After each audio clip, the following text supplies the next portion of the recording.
नमस्कार, स्वागत है। आप देख रहे हैं मनचाहा न्यूज़। मैं आपके साथ अंकित सिंह चौहान। आज हम आपको भोजपुरी से उस शख्सियत से मिलाने वाले हैं जिनकी कद-काठी भले ही छोटी रही, लेकिन इनकी एक्टिंग ने भोजपुरी फ़िल्मों को बड़े पर्दे पर बड़ा कर दिया।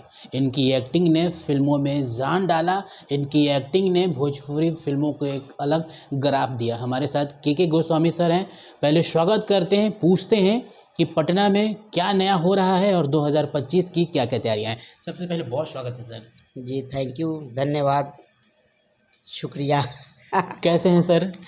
मैं बहुत अच्छा हूँ, मस्त हूँ। जी सर, 2 दिन पहले नारी का सम्मान मुहूर्त शुरू हुई, शूटिंग भी शुरू हुआ। सर, आपको उस फ़िल्म के अंदर क्या कास्ट दिए गए हैं और कहानी सर क्या है फ़िल्म की? इस फ़िल्म के डायरेक्टर हैं सोमभूषण श्रीवास्तव जी, जी, जो मोतिहारी के हैं। इनके एक भाई और हैं जो डायरेक्टर हैं, रवि भूषण जी। जी। और सोम जी के साथ मेरी ये पहली फ़िल्म है। जब ये मुझे पता चला कि सोम जी फ़िल्म बना रहे हैं, मैंने इनको कॉन्टैक्ट किया और मुझे इनके बारे में जो मार्केट से पता चला था कि ये बहुत अच्छे टेक्नीशियन हैं और ये बहुत अच्छा शॉट लगाते हैं। तो हम लोग हमेशा चाहते हैं कि कोई नया डायरेक्टर मिले जिसके अंदर ज़्यादा आग हो, बिल्कुल। ज़्यादा फायर हो और वो हमसे और अच्छा काम करा के ले। हमने जो अपनी ज़िंदगी में जितने काम किए हैं उससे और अच्छा करने के लिए हम लोग हमेशा नया डायरेक्टर को ढूंढते रहते हैं। और यह डायरेक्टर जो सोम जी हैं वो यंग हैं और इनके अंदर सचमुच में बहुत फायर है। और मैं कल शूटिंग किया, मुझे बहुत अच्छा लगा। सर, फ़िल्म की क्या कहानी है और आपकी जो कैरेक्टर है सर, वो कैसे फ़िल्म से मिलता-जुलता है? अब फ़िल्म की कहानी नारी से आप समझ सकते हैं, नारी फ़िल्म का नाम है जी, तो महिला प्रधान फ़िल्म है। बिल्कुल। और जो मेरा कैरेक्टर है वो एक महिला, एक नारी जो हीरोइन है, हुँ, मैं उनको सपोर्ट करता हूँ। हुँ, लेकिन किसी कारणवश मैं बोल नहीं पाता, हुँ। मैं गूंगा हूँ। जी। और जिस तरह मेरा सीरियल था गुटर हुँ, गूं साइलेंट हुँ, कॉमेडी, हुँ, हुँ। तो उसमें तो बोलना ही नहीं था। जी। पर ये जो है इसमें मैं गूंगा हूँ, बोलना चाहता हूँ हुँ, पर बोल नहीं पाता हूँ। हुँ। फिर भी अपनी भावनाएं कैसे व्यक्त करता हूँ ये सब सोम जी कराएंगे, कैसे कराएंगे देखते हैं। जी, जी। सर, हाल ही में अगर भोजपुरी की बात करें तो फ़िल्में तो आगे बढ़ रही है, पर उस तरह की कहानी नहीं मिल पा रही है सर बहुत सारी फ़िल्मों को। और पब्लिक जो है वो क्रेज़ तो दिखाती है सिनेमा घर जाने के लिए, पर वो वापस लौट के आती है इसलिए क्योंकि फ़िल्मों की जान, फ़िल्मों की कहानी अब वैसी नहीं रही। के सर कैसे इन चीज़ों को देखते हैं क्योंकि इंडस्ट्रीज़ फ़िलहाल डाउनफ़ॉल पे आ रही है? नहीं नहीं, अभी भोजपुरी इंडस्ट्री बहुत अच्छा जा रहा है, अच्छा चल रही है। हुँ, और इन दिनों भले ही सिनेमा हॉल में फ़िल्में कम लगती है, हुँ, लेकिन चैनलों पर बहुत अच्छी चल रही है फ़िल्में, बड़ी अच्छी टीआरपी है। हुँ, और अभी तो सब टीवी पर देखते हैं या हुँ, मोबाइल पर देखते हैं। सारा कुछ समय डिजिटाइजेशन हो गया है। सब कुछ डिजिटल हो गया है, मोबाइल पर लोग देख रहे हैं। और बहुत सारे चैनल आ गए हैं और ओटीटी प्लेटफार्म आ गया है। ओटीटी अमेज़न और बहुत सारे कुछ आ गया है नया कुछ। तो हमेशा समय बदलते रहता है, हमेशा हॉल सिनेमा हॉल ही रहे ऐसी बात नहीं है। हुँ। लेकिन जो ओटीटी पर हिट हो जाता है वो फिर सिनेमा हॉल में भी आ जाता है। जी, जी। तो स भोजपुरी का अभी बहुत अच्छा समय चल रहा है और भोजपुरी चलेगी। सर 2025 में क्या-क्या तैयारियाँ हैं आपकी? कौन-कौन सी फ़िल्में जो है सर वो लाइनअप है? शूटिंग जल्द शुरू होगी एक के बाद एक बैक टू बैक? भोजपुरी तो मेरी लगभग 8-10 फ़िल्म जो रिलीज़ पर हुँ, रेडी है रिलीज़ के लिए। और एक ये फ़िल्म की शूटिंग चल रही है, इसके बाद भी 2 फ़िल्म और भी है। हुँ, और फिर एक पटना में ही मैं 28-29 से एक दूसरा वेब सीरीज़ करने वाला हूँ जो हिंदी है। वो बॉलीवुड के उसमें सारे कलाकार आने वाले हैं जी, मुंबई से। और इसके डायरेक्टर नीरज रणधीर हैं जो मुज़फ़्फ़रपुर के हैं। जी। इन्होंने भोजपुरी की कई फ़िल्में बनाई है, जैसे सॉरी यार और अवैध खेसारी जी को लेकर के। हुँ, हुँ। और कई फ़िल्म बनाया इन्होंने, मुझे याद नहीं सब फ़िल्में। तो वो नीरज रणधीर जी आ रहे हैं, इसके बाद उनका करूँगा। और एक लगभग 200 करोड़ 250 करोड़ की का वेब सीरीज है जो बहुत जल्द रिलीज होगी अमेजॉन प्राइम पर। और इसमें मैं हूँ मेन एक जो इस एपिसोड में मैं हूँ उसमें मेन किरदार मेरा ही है। और पंकज त्रिपाठी जी हैं, कुणाल खेमू जी हैं, जाकिर हुसैन साहब हैं और भी बॉलीवुड के बड़े बड़े कलाकार हैं उसमें। और इसके जो डायरेक्टर हैं वो राही अनिल जी, जिन्होंने तुम्बाड़ जैसी वेब सीरीज बनाई थी और बहुत हिट सुपर डुपर हिट रही है तुम्बाड़। हाँ, मैं अभी अनिल जी के साथ काम किया, मुझे बहुत अच्छा लगा।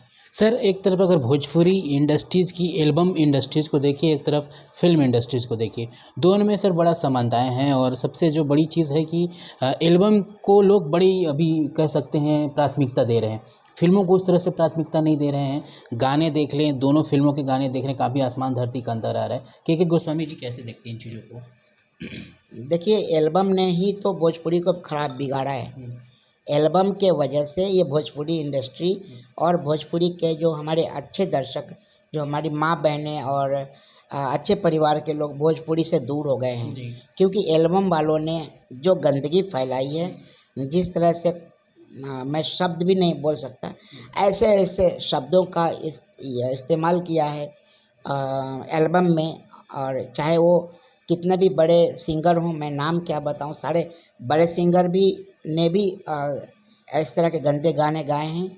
और जो झोला छाप सिंगर जितने बिहार में यूपी में घूम रहे हैं, उन लोगों ने तो गंदगी मचाया ही है। साथ ही साथ वो जो यूट्यूबर लोग हैं जिन्होंने भौजी के साथ में, चाची के साथ और ऐसे टीचर के साथ जिस तरह के जो यूट्यूब चैनल बनाते हैं, यूट्यूब पर स्टोरी लाते हैं, भले ही वो 10 मिनट 12 मिनट का होता है, वो बहुत ही गंदगी फैलाते हैं। और मैं दर्शकों से यही रिक्वेस्ट करता हूँ कि जब भी इस तरह का आता है तो मुझे पता है कि आप लोग उसको कंबल ओढ़कर, रजाई ओढ़कर अंदर अंदर देखते हैं कि चाची के साथ भतीजे का संबंध, भाभी के साथ देवर का संबंध।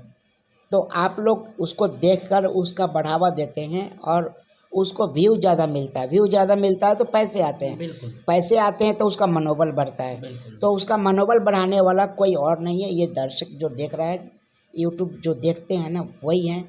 और आप चाहते हैं कि आपके बहन बेटी की इज्जत बची रहे, तो आप ऐसे जो वेब सीरीज हैं या ऐसे यूट्यूब हैं, उसको नकारिए। उसको आप जहाँ देखिए वहीं पर गाइड क्या होता है, रिपोर्ट मारिए, स्ट्राइक मारिए और कंप्लेन कीजिए। साइबर क्राइम आपके लिए खड़ा है। आप लोग रिपोर्ट मारिए और ऐसे चैनलों को बंद करवाइए। क्योंकि ठीक है, पहले भी मैं जब बच्चा था तो ऐसे ऐसे गाने सुनता था मैं कि सिर्फ शादियों में बजता था। तो जब मेरी बहन बाहर जाती है तो मैं नहीं बजाता वो गाना, जब मैं दूसरे क्षेत्र में जाता हूँ तो मैं वो गाना बजा दूँ। मतलब अपनी बहन बहन, दूसरे की बहन बहन नहीं होती। तो वैसे गाने ना बजाइए और ना सुनिए। सर जिस तरह से 2025 इंडस्ट्रीज़ के लिए आ गया है, बॉक्स ऑफिस पर अभी एक भी फिल्में नहीं है और बॉलीवुड की फिल्में लगातार आ रही है। तो ऐसे में सर क्या देखते हैं कि बॉलीवुड की ने और अन्य इंडस्ट्रियों ने समय दर समय अच्छा मेहनत किया, आगे बढ़ती चली गई, और फिलहाल भोजपुरी कहीं ना कहीं फिल्म इंडस्ट्रीज़ में काफ़ी हद तक पिछड़ती चली गई है। फिल्में रिलीज के लिए तैयार हैं। खेसारी जी की फिल्में अवैध, पवन जी की भी कई फिल्में हैं, चिंटू की फिल्में, दिनेश जी की फिल्में हैं, कई फिल्में रिलीज होने के लिए तैयार है। एक एक करके सब फिल्में आएंगी, आप लोग फिल्मों को देखिए। अब भोजपुरी में जो अश्लीलता थी, जो कहे जाते थे अश्लीलता जिसके लिए आप बोलते थे, वो सब हट चुका है।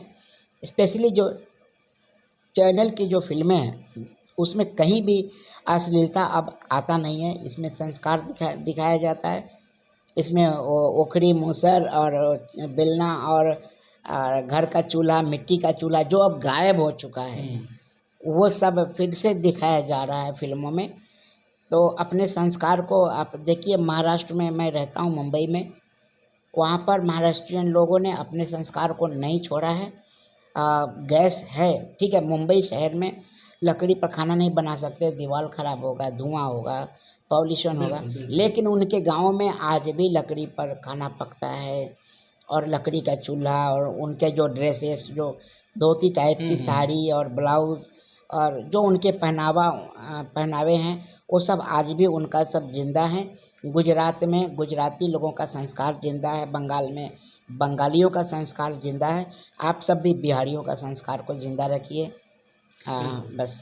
सर हाल ही में खेसारी जी की फिल्म डंस का एक टीज़र आया जिसकी एक्शन की बड़ी तारीफ हुई, बताया गया कि इस तरह की फिल्में अगर चलेंगी आएंगी इसकी तरह दिखाई जाएंगी तो वाकई में भोजपुरी आगे बढ़ेगा। सर आप उस डंस के टीज़र को आपने देखा और कैसा लगा आपको? मैंने अभी टीजर नहीं देखा है, और इसके पहले भी एक खेसारी जी की राजा राम फिल्म आई थी, जी।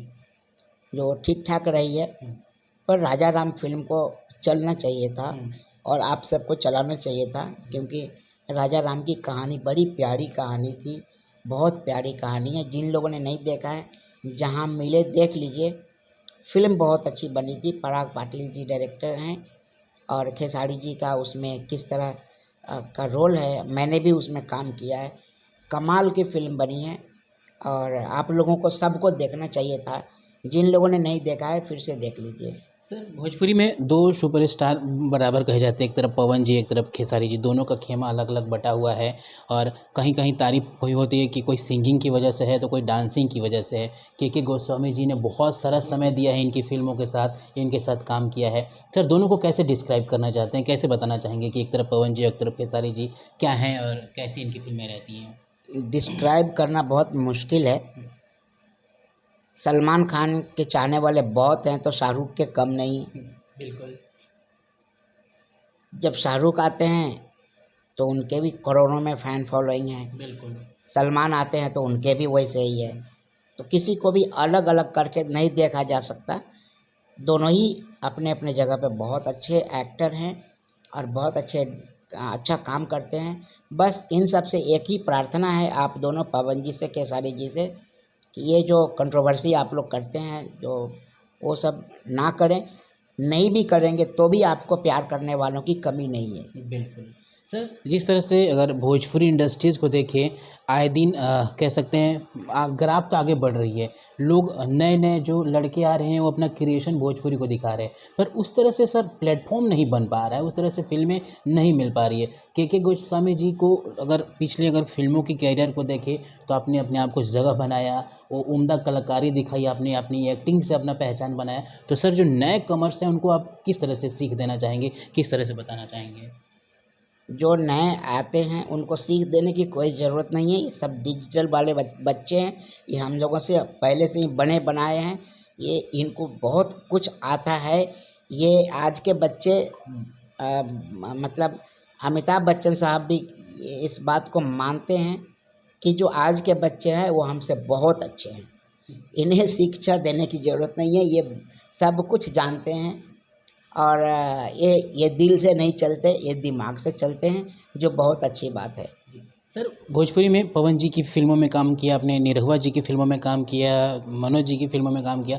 सर किसके साथ जो आपने काम करा वो सबसे बेहतरीन मोमेंट था? कुछ कहानियाँ जो शेयर करना चाहेंगे हमारे दर्शकों के साथ, कि वो खेसारी जी रहे, पवन जी रहे, दिनेश जी रहे, किनके साथ आपने जो समय दिया वो आपके लिए काफ़ी इम्पोर्टेंट रहे हैं? मुझे सब प्यार करते हैं, बहुत प्यार करते हैं। जहाँ भी मनोज तिवारी जी मुझे देखते हैं, दौड़ कर आते हैं, मुझसे गले मिलते हैं, मुझसे बातें करते हैं। रवि किशन जी अभी भी गोरखपुर जाता हूँ तो मुझे अपने घर पे बुलाकर भोजन कराते हैं, अपने साथ घुमाते हैं। पवन जी तो मेरे छोटे भाई के समान है। वो उनके साथ अभी भी हम लोग बहुत घूमते हैं, बातें करते हैं। खेसारी जी इवन जो चिंटू है वो तो हमारा बच्चा है, उसका तो हमने पैंट का जिप लगाया हुआ है कई बार। तो ये चिंटू है, या अभी जो नए वाले जो आए हैं, जितने नए हीरो हैं, जैसे लाडो मदेशिया हैं, विक्रांत सिंह जी हैं, राकेश बाबू है, प्रेम सिंह है, और प्रशांत सिंह है। बहुत सारे अभी नए लगभग 25-30 हीरो जन्म लिए हैं और खूब काम कर रहे हैं ये लोग इन दिनों। बी फॉर यू के चैनल पर और इंटरटेनमेंट में जी22 पर, फिल्म चीप पर। सो इनकी बहुत सारी फिल्में आ रही है, मैं भी सबके साथ काम कर रहा हूँ। और आज भी मैं साउथ के जो ब्रह्मानंद हैं, जो उनके पिताजी के साथ रजनीकांत साहब के साथ काम किया, चिरंजीवी के साथ किया, उनके बच्चों के साथ भी काम कर रहे हैं। उनके आज भी उनके बच्चे के साथ कॉलेज में पढ़ते हैं। तो वो इस तरह से मैं भी आज ये इनके साथ भी काम कर रहा हूँ और रवि किशन जी के साथ भी कॉलेज में पढ़ाई की है मैंने। तो मेरा ये दौर है, ये चल रहा है भोजपुरी के साथ साथ। मैं एक्चुअल शुरुआत मेरी हिंदी से, पहली फिल्म तो मेरी भोजपुरी ही थी, लेकिन बाद में मैंने हिंदी में बहुत काम किया बॉलीवुड में। और बॉलीवुड में भी मैंने सलमान के साथ, अमिताभ बच्चन साहब, जैकी श्रॉफ के साथ 3-4 फिल्में, जॉनी लीवर के साथ में मैंने 3-4 फिल्म, 5 फिल्म, मिथुन दादा के साथ, अक्षय कुमार, रवीना टंडन, मनीषा कोइराला, अक्षय खन्ना, मतलब लगभग बहुत सारे पुराने जितने हीरो रहे हैं सबके साथ काम किया है और बहुत मज़े किए हैं मैंने। और सीरियलों में भी बहुत सारा सीरियल जिसमें मैंने मेन लीड में इतिहास रचा है कि मेरे जैसे को भी लोगों को मेन हीरो देखना पड़ा और लोगों ने बहुत पसंद किया, बहुत प्यार दिया है बॉलीवुड वालों ने भी मुझे। और बीच बीच में जब गैप मिलता है तो मैं भोजपुरी भी करता हूँ, गुजराती फिल्म करता हूँ, मराठी फिल्म भी मैंने किया है, तो सब करता रहता हूँ। सर, कद काठी छोटी होने के बावजूद कितना सर आपको एफर्ट लगाना पड़ा इंडस्ट्रीज़ में, या फिर ऊपर वाले ने कुछ ऐसी चीज़ें दी जिससे आपको फिल्में मिलती गई, सीरियल मिलते गए, वेब सीरीज़ में अब आप दिखने लगे हैं, तो कद काठी सर आपके लिए कभी वो कह सकते हैं रोड़ा नहीं बना, या फिर आपकी टैलेंट ने सबको पीछे छोड़ दिया? कद काठी जब गांव में रहते हैं तो ऐसा लगता है कि कुछ नहीं कर पाएगा आदमी, लेकिन धीरे धीरे जब आप घर से बाहर निकलते हैं, आप कद क्या छोटा हो, लंगड़ा हो, लूला हो, अंधा हो, कोई भी हो, या लंबा या आपके जैसा हो, या बहुत हैंडसम गोविंदा सलमान खान जैसा हो, जो व्यक्ति घर पे बैठा रहेगा वो ज़िंदगी में वो हैंडीकैप्ड है।